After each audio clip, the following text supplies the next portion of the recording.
Yes, it is. Please take a seat wherever you want. And take a mic. Which one you want? On the right, on the left? This is better. So, how are you? How do you feel? I'm good. I feel good. How it was to be on Eurovision stage? Wow. Your first rehearsal? Yes, it was awesome. It's just, this stage is so great. It's as I remember it from 2011. It's really great. And that's the next question. You have had some Eurovision experience before. Please tell us about it. I was in 2011. I went as a backing vocal for Nina in the song Čaroban. In Germany, right? In Germany, yeah, in Düsseldorf. And it was just a perfect experience. And I was always thinking, like, I really want to go back to Eurovision, but then I don't want to go as a backing vocal. And now there was a chance to go as a lead vocal, and I'm happy. And what helped you to be here today? What did you do for that? What do you mean what helped me? To be here on Eurovision as a main vocalist.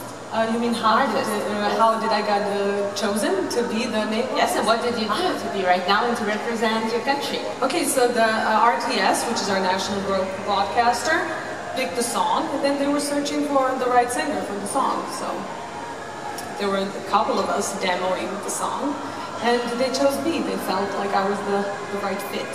That's an interesting way. Thank you. Yeah. So please we'll take some questions from the floor. Zdravo, Tijana, Aleksandar Istić iz Serbije.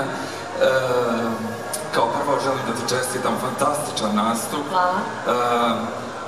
Kako si se osjećala na sceni? Prvo pitanje. Drugo pitanje je, sinoć si objavila pesmu na srpskom jeziku.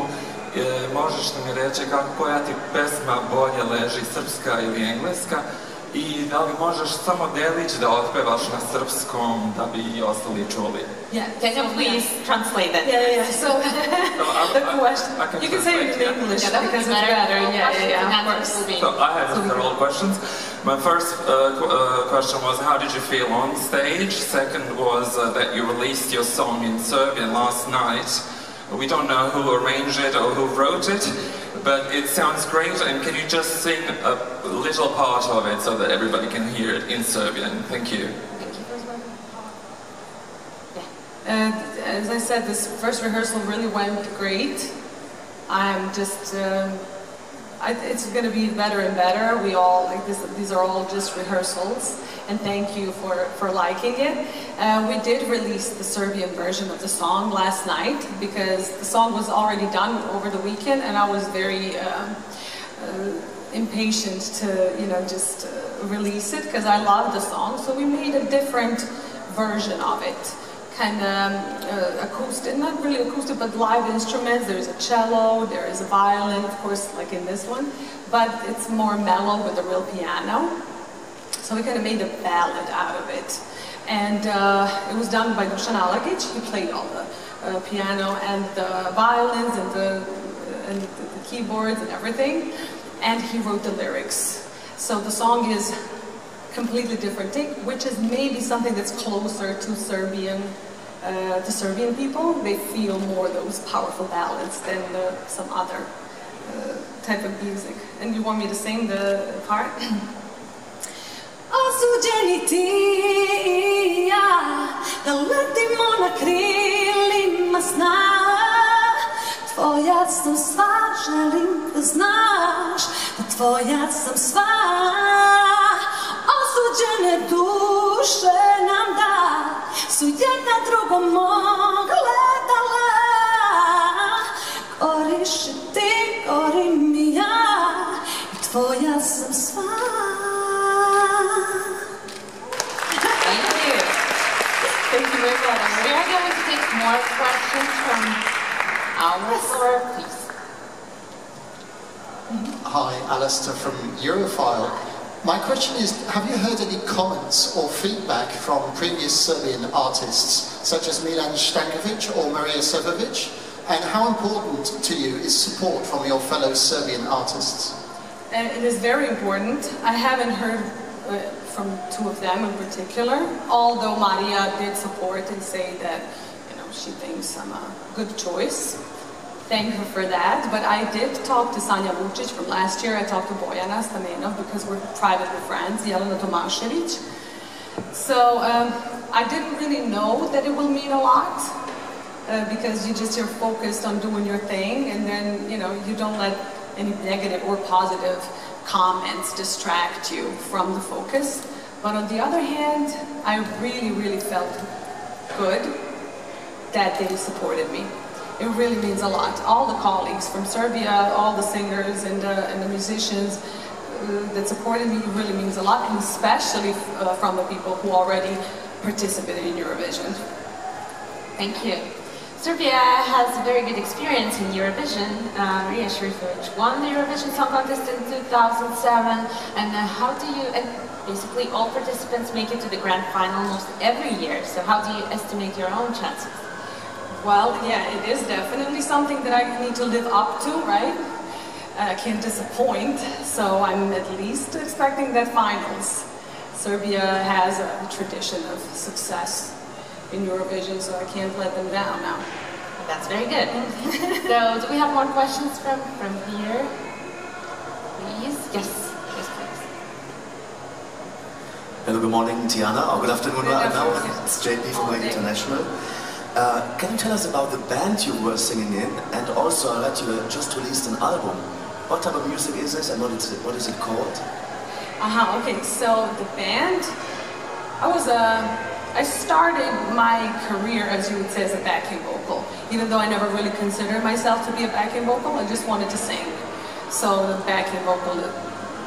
singing backing vocals was something that I was doing. And I'm actually a live band singer. So it's always something with a live band, whether it's a duo or just me and a guitar, or a trio, or I even have great experience, and I'm so glad that I work with a big band, the brass orchestra, which is something that's very powerful. So it's very much my comfort zone to really sing with live bands. And my album has that sound. It has more of like a soulish rock sound. And it's filled with powerful ballads and the powerful song itself. So, and it's in Serbian though. I really hope that I will do an album in English too, because I feel like, I can sing in English. What do you think? It's not bad. Thank you. You're welcome. We have a question here, please. Dobrodošli. Hi, I'm Simon from Polish Radio Newsletter. The question is about artists who are coming back to Eurovision or who tried many times in the national selections. You are one of the examples because you are a backing singer. Yeah. And I wonder and always ask questions in private conversations, but also in public, why you came back? I mean, it was the natural feeling, or how this experience from Düsseldorf. Actually, I love this song by Nina. It was amazing, really. How it changed your life, artistically and in private way. As I was saying, Eurovision is just some experience. As I would say, it's a world for itself. And when you're here for these 2 weeks, it's just taking you in, not letting you go, and you love it. It's like Olympics for the music. All different countries, you meet a lot of people, you connect with a lot of people. So it's natural for people to get, per se, hooked on Eurovision. I'm always saying, like, that the biggest surprise for me was to see how many Eurovision fans are there, like die-hard Eurovision fans, and I'm probably going to be one of them in the future years, because this is just a community, and it's accepting. I really love it. And as I said, I always wanted to repeat the experience. There was not really a chance until RTS invited me. And I said yes right away. It doesn't matter what I'm doing, where I am, I'm definitely singing in Eurovision. This is a dream come true, really. And where were you at that moment? Were you in the United States? I actually was in Serbia, because I was finishing my album, so I'm back and forth a lot. Why? What are you doing in the US? I'm singing there too, but I lived there for only 2 years now. So it's not like I've been there for years and years. I'm still freshly in America. I sing there as well with my husband. My husband is a singer too, so it was natural to sing together. Yeah. Thank you. Do we have more questions, please? Hi, Eugene March from Radio International. And you sing the lovely song Into Deep. Can you please say what is the meaning behind the song? What is the message? The song is actually a love song, as you would say it, as you would hear it first. But we made a little twist with the performance where, I don't know if you watched the first rehearsal, where we had this whirlpool and I kind of, in the end, just save the dancer from falling into it. That's the whole intention. I feel like there are relationships with partners or with other people that you just fall into deep, you lose your mind. It's not really maybe good for you, but you still are in there. So we are trying to, with the performance, to say that you don't need to fall into that whirlpool and just take it as a lesson. You can really, any song, especially love songs, you can interpret however you feel in whatever moment of life you are. So I would say you can take it as a love song, but also you can go deeper with it as well. Yeah. Thank you. You're welcome. More questions, please. Anyone? Hi, I'm Jakub from Eurovision.org from Poland. I have a question regarding the pre-Eurovision parties, because there are some voices saying that they are useless, and you have been a very active participant in those parties. What did they give you? The pre-Eurovision parties? Yes. Concerts like in Amsterdam, London, Madrid, Tel Aviv. I didn't go to London, I went to Tel Aviv, to Amsterdam and Madrid. And I loved it. So I went back in 2011 to do when I was a backing vocal, but we only went for 2 weeks to the Eurovision, where the Eurovision was happening. But this time it's a month, so I'm always saying Eurovision lasts for 2 months. It doesn't last for just like 14 days that we're here. It lasts for such a long time. The promotion before, those concerts where you meet everyone, it took, I really loved being there because I met everyone already, all the participants, and we kind of became friends, which is very nice. And I feel like it's very important for everyone to, connect. And you get to sing your song if you haven't been singing it live so much, because with us it was just internally picked. I was internally picked, so I wasn't really performing it so much. So you kind of get used to singing it in front of people, and then I saw all these die-hard Eurovision fans that I love. I mean, I want to go next year again, even though I'm not participating. I'm just like, I'm going to go to those parties. Thank you very much. Thank you. Please, awesome. Alice, again, I should point out you might be participating next year, but you have to win this one first. Okay. Anyway, my question is about your husband. I understood, or I read somewhere you did a special version of the song as a duet with him. Can you tell us a little about that? And also, he's been learning a few words in Serbian. Can you tell us about that as well, please? He definitely wants to learn Serbian because he's always saying, we've been together for so long and I can only say something.